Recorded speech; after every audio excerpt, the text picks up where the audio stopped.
Boa noite a todos os irmãos. Nós vamos hoje novamente para o texto que narra a história da cura da mulher que tinha um fluxo de sangue e da ressurreição de filha de Jairo. Primeira vez que lemos esse texto, pensamos a respeito da mulher que tinha um fluxo de sangue. A segunda vez a respeito de Jairo, e nessa terceira vez, nenhuma coisa nem outra, mas algumas circunstâncias que envolvem essa passagem. Eu quero então ler o texto. E eis que chegou um homem de nome Jairo, que era príncipe da sinagoga, e, prostrado-se aos pés de Jesus, rogava-lhe que entrasse em sua casa, porque tinha uma filha única, quase de 12 anos, que estava à morte. E indo ele, Jesus, indo para a casa de Jairo, apertava-o a multidão. E uma mulher que tinha um fluxo de sangue havia 12 anos, e gastara com os médicos todos os seus pertences, e por nenhum pudera ser curada. Chegando por detrás dele, tocou na orla do seu vestido, e logo estancou o fluxo do seu sangue. E disse Jesus: Quem é que me tocou? E, negando todos, disse Pedro e os que estavam com ele: Mestre, a multidão te aperta e te oprime. E dizes: Quem é que me tocou?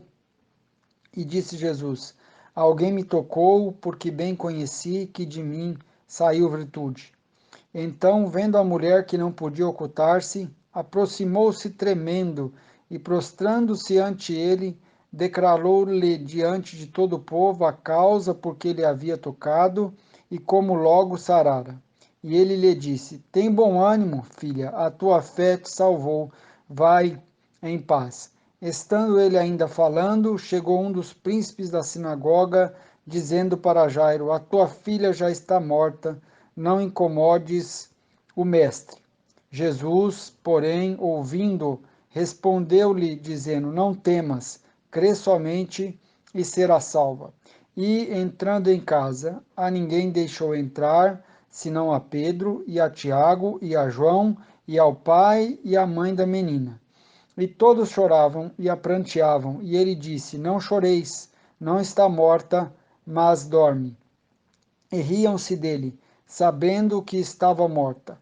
Mas ele, pondo-os todos de fora, e pegando-lhe na mão, clamou, dizendo: Levanta-te, menina. E o seu espírito voltou, e ela logo se levantou. Jesus mandou que lhe dessem de comer.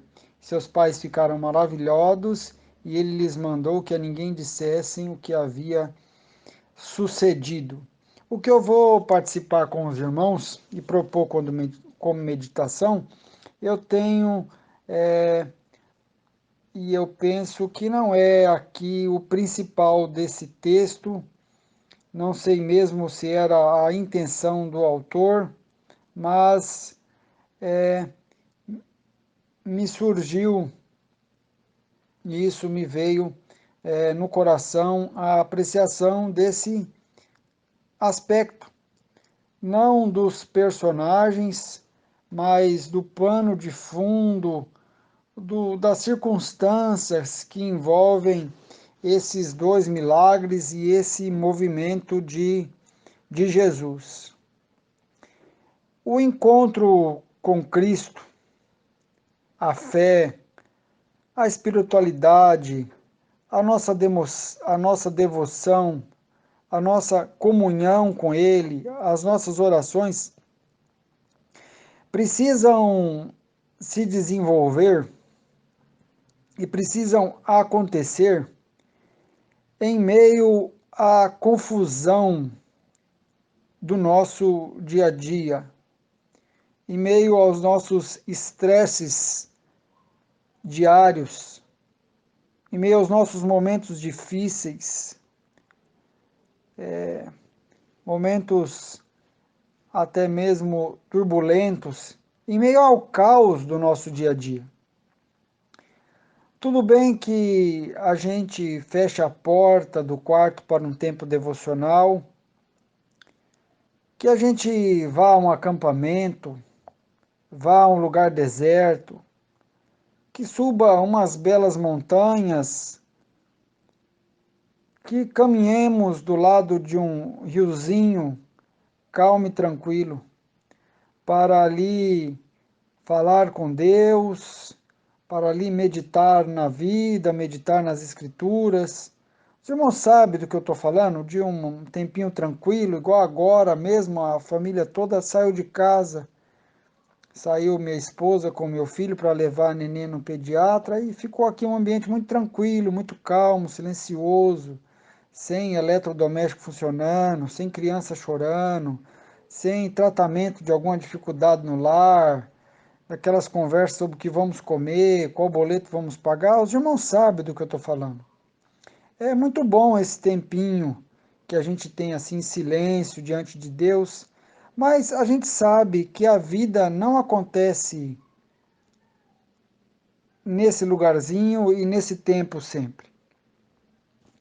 Se o nosso tempo devocional, se o tempo que a gente passa de porta fechada, quietinho na cama lendo a Bíblia, orando, não nos ajuda a manifestar Cristo, a frutificar, a ter paz onde a vida acontece a maior parte do tempo,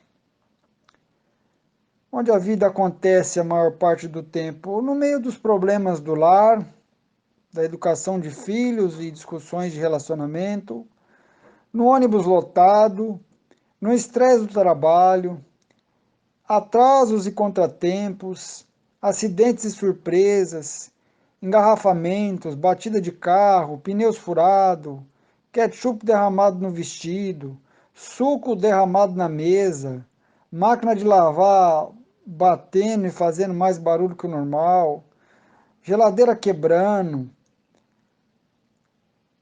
Entendeu, irmãos?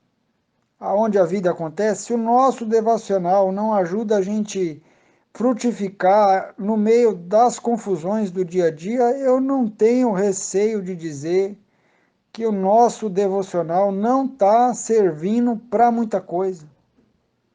Nós precisamos repensar. Jesus ia ao monte orar e se ausentava da confusão do dia a dia para um tempo a sós com Deus. Ele fazia isso, você deve fazer. Mas você encontrava Jesus mesmo a maior parte do tempo é onde a vida acontecia. Você encontrava ele como aqui no meio da bagunça da multidão. Você encontrava ele em festa, em casamentos, em jantares, e encontrava ele também em velórios, como na casa de Marta e Maria, depois da morte de Lázaro, e em outras circunstâncias fúnebres. Encontrava ele no poço de Jericó, uma fonte de água frequentada. Encontrava ele no tanque de Betesda, com muitas centenas de pessoas doentes ali. Você encontrava ele onde você encontrava qualquer pessoa, onde você encontraria Pedro, onde você encontraria Zaqueu, onde você encontraria Maria Madalena, onde você encontraria prostituta, você encontraria ele na vida. Por que eu estou dizendo isso? Porque este pequeno trecho traz para nós uma pequena amostra de caos, estresse, que é a vida. E é em meio ao caos, ao estresse, à confissão da vida que tanto nós encontramos a Cristo, quanto nessas condições adversas, inquietas e turbulências que nós devemos manifestar Cristo. Não é de muito proveito que você manifeste Cristo no recôndito do teu quarto, sozinho nas montanhas, sozinho caminhando debaixo de árvores. Tem seu proveito, mas não é ali, irmão. Não adianta fugir. Não adianta fugir. Eu lembro quando eu estava na EBD, as pessoas me entregavam aquelas figurinhas com paisagens bonitas com um versículo. Você vê um post bonito de uma paisagem calma, serena, tranquila, de montanhas, árvores, águas paradinhas cristalinas, com um versículo embaixo. Mas essas figuras não representam a realidade da vida e de onde nós temos que viver a espiritualidade. Nós temos que viver a espiritualidade, desenvolver a fé, a comunhão, o encontro com Cristo, a manifestação dos frutos do Espírito, é nessa bagunça aqui desse textinho que a gente leu, onde a vida é como a vida é mesmo. Olha só aqui alguns exemplos dos estresses nesse texto. Quem é você comprimido, apertado? Jesus permanece sendo Jesus, eternamente santo, eternamente Deus, feito homem, quando caminha comprimido por uma multidão. Você percebe o estresse disso? Dele querer chegar até a casa de Jairo, mas não consegue avançar porque a multidão comprime ele, apertado, naquele calor, naquele sol caustigante do deserto. Aquelas pessoas todas passando uma por cima das outras, mal educadas, cada um atrás do seu próprio interesse, cada um pensando no seu próprio umbigo, sem respeito, sem nenhuma regra de distanciamento, pisando umas sobre as outras. Tanto é que o texto fala que algumas vezes ele tinha que ficar de dentro da água. Você sabe o estresse disso, não sabe?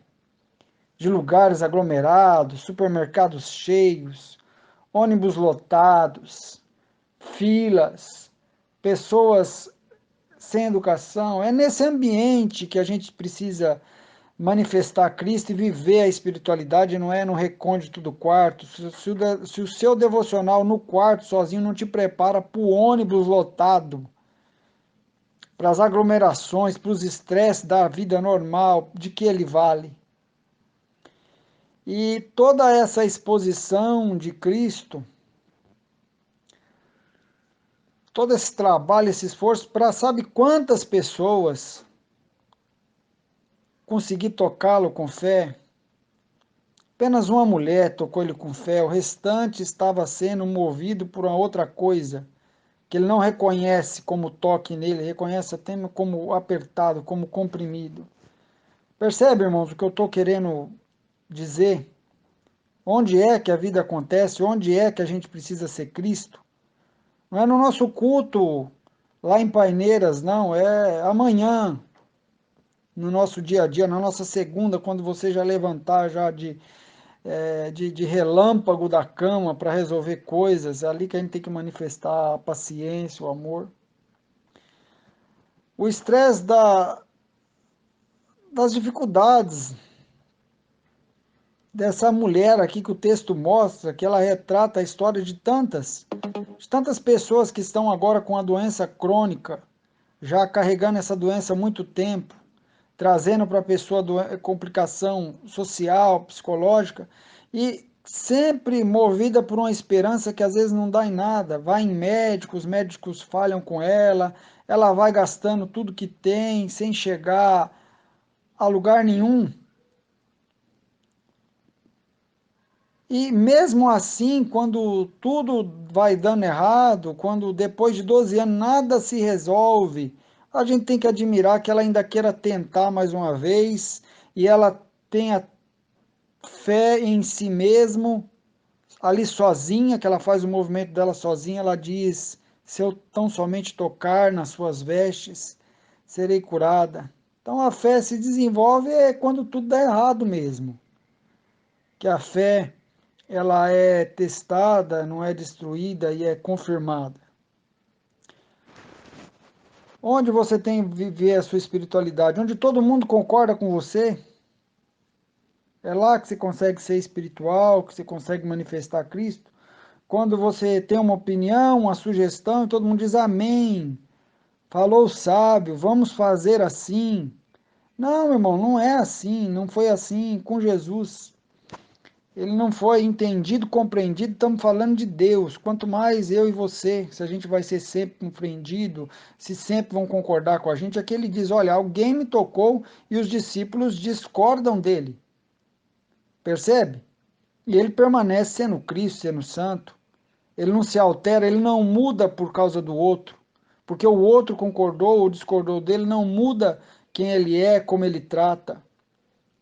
Ele suporta em amor os seus discípulos que o contrariam. Depois, uma segunda vez, ele diz assim: ó, a menina está dormindo. De fato, ela tinha morrido, o espírito se separou do corpo. Mas para ele, não tem ninguém morto, para ele todos vivem. Está escrito isso, que para ele todos vivem. As pessoas morrem para nós aqui. Para Deus todos vivem. Lembro agora do texto que diz que Deus é o Deus de Abraão, Isaac e Jacó. Mas Abraão não está morto, Isaac não está morto, Jacó não está morto para nós, para Deus todos vivem. Você vai morrer para mim, eu vou morrer para você, mas para Deus todos vivem. Não é verdade? E aí ele diz que a menina dorme, dizem para ele assim, dão risada dele, e ele suporta em amor. Ele não age com raiva contra aquelas pessoas. Ele, sendo Jesus, assim, quando contrariado, não pede para descer fogo do céu e acabar com os opositores. A gente tem que suportar a contradição. No estresse, no trabalho, a sua ideia não precisa ser sempre aceita. Na igreja, a sua ideia não precisa ser sempre aceita. Tem gente, quando a ideia dele não é aceita, quando o que ele falou não é aceito, fala, não digo mais nada. Não, Jesus não era assim, ele estava preparado para as contradições, para falar e não ser entendido, para falar uma coisa e as pessoas pensam outra. A gente está vivendo um momento na história de que um grupo que diz A não suporta o grupo que diz B, se pudesse, matava. Não é verdade? Se pudesse, matava. Você sabe do que eu tenho que falar, do que eu quero falar. E aí, o outro, assim, constrangimento, ele insiste para que se manifeste aquele que tocou nele. Ainda que a mulher foi beneficiada, ela procurou, se ocultou. No primeiro momento, todo mundo negou. Logo em seguida, ao ser beneficiada, ela mentiu, depois que ela confessou. E ela, tendo confessado, foi perdoada, ouviu aquela boa palavra: vai-te em paz, filha, a tua fé te salvou. Mas leia de novo o texto. A princípio, todo mundo negou que tocou nele. Inclusive ela, vendo ela que não podia se ocultar, se revelou. Tamanha a nossa tolice que a gente quer se esconder e quer se ocultar daquele que nos fez bem. Daquele que nos fez bem, o absurdo dos absurdos. Se a gente se ocultasse, se escondesse, fugisse daquele que nos faz mal, seria sabedoria, mas é de Cristo, daquele que nos fez bem. E aí Jesus vai usar o testemunho dela para mostrar o seu poder de purificar. Isso que o texto mostra para nós. Duas formas da pessoa do puro se tornar impuro. Jesus passou pelas duas nessa ocasião e continuou puro. Como você poderia ficar impuro? Se um impuro tocasse em você. Pois bem, o impuro tocou em Jesus e é um impuro que foi purificado. Segunda coisa, se você tocasse um defunto, estaria impuro. Jesus tocou o defunto, não ficou impuro. O defunto se levantou.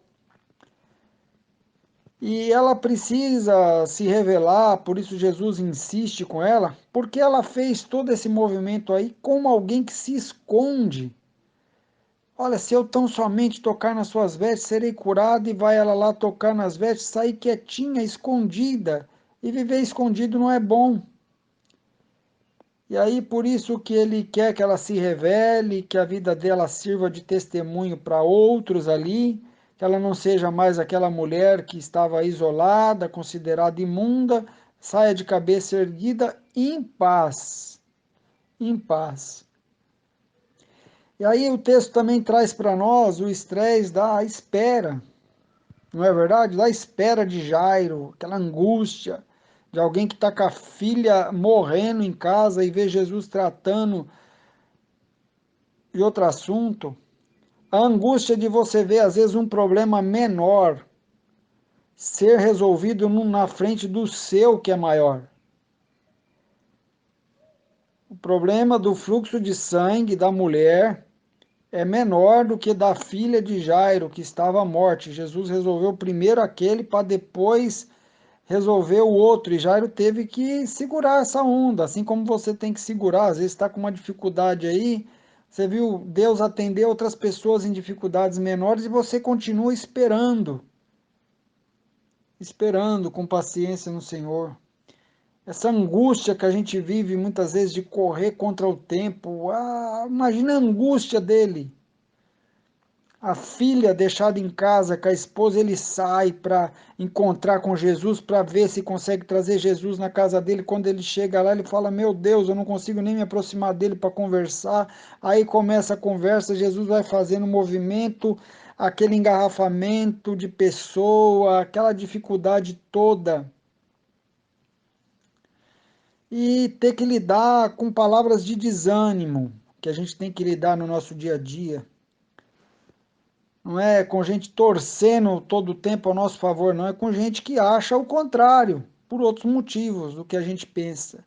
Os amigos dele dizem assim: não incomode mais o mestre. E muitas vezes a gente lida com esse sentimento de achar que estamos perdendo tempo, que o nosso esforço foi em vão. Faz parte.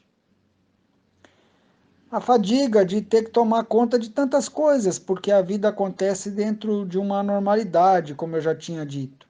Após a mulher ressuscitada, a criança ressuscitada, ele fala: ó, daqui para frente é com vocês também. Tem que dar de comer, que senão vai ficar mal e vai morrer. E essa é a nossa vida, de milhões de coisas que a gente tem que sustentar, que a gente tem que alimentar, tem que cuidar. Esse peso de responsabilidade que todos nós carregamos, de milhões de coisas para se fazer. E aquele peso de saber, porque algumas coisas que a gente não cuidar, e se elas morrerem, nem toda a morte vem seguida de uma ressurreição. Tem coisa que está nas nossas mãos, se a gente não cuidar e morrer, aquilo se perde para sempre. E aonde eu quero chegar com tudo isso? É voltar naquele ponto de partida do teu devocional. É um tempo para você fugir da realidade? Ou o teu devocional é um momento com Deus para te ajudar a viver na confusão do dia a dia? Saindo do quarto, saindo da hora do devocional, da leitura, saindo agora, depois dessa meditação, a gente tem que ser gente mais preparada para lidar com os conflitos, com a turbulência, com o caos da vida. Ou não vale de nada. Ou não vale de nada. Se a gente só consegue ser espiritual no culto, no quarto fechado, no acampamento, não vale de nada a nossa espiritualidade, que esse pequeno texto mostra para nós que a vida não é assim. E digo mais, é no meio dessa confusão aqui, ó, de multidão comprimida, de doença crônica, de contradições, de funeral, de ambientes com gente chorando e gente rindo, que nós encontramos Jesus. Que nós encontramos Jesus. Nós não precisamos de um acampamento, não precisamos necessariamente do quarto, do templo, de lugar nenhum para encontrar Jesus. Onde a vida acontece, Jesus está. Eis que estou convosco todos os dias, até a consumação dos séculos. Ele não diz naqueles dias de acampamento, naqueles dias de montanha, naqueles dias de lagos parados, de ambientes assim muito especiais. Quando você estiver naquele ambiente tranquilo, saiba que eu estou ali com você. Não é na confusão, é na multidão que comprime, é no ônibus lotado, é no atraso, é na surpresa, é no desagradável. É ali onde a vida acontece que Jesus está. Deus é o nosso refúgio e fortaleza, socorro bem presente na angústia. Portanto, não temeremos, ainda que a terra se mude e ainda que os montes se transportem para o meio dos mares, ainda que as águas rujam e se perturbem, ainda que os montes se abalem pela sua braveza. Ouviu isso, irmãos? Ainda que haja o caos total, da terra se mudar de lugar, dos montes irem para o meio dos mares, e aí os mares subirem, e as águas rugirem, se perturbar. O mar é sempre na Bíblia uma figura de tribulação, de tribulação. Mesmo que isso aconteça, Deus é o nosso refúgio e fortaleza, socorro bem presente na hora da angústia. Então, Jesus está contigo no seu devocional de ambiente tranquilo. E quando você sair daí para lidar com todas as dificuldades e problemas que a gente tem que lidar, ele continua ali, você o acha e o encontra. E é ali também que você deve manifestar Cristo. Deus abençoe.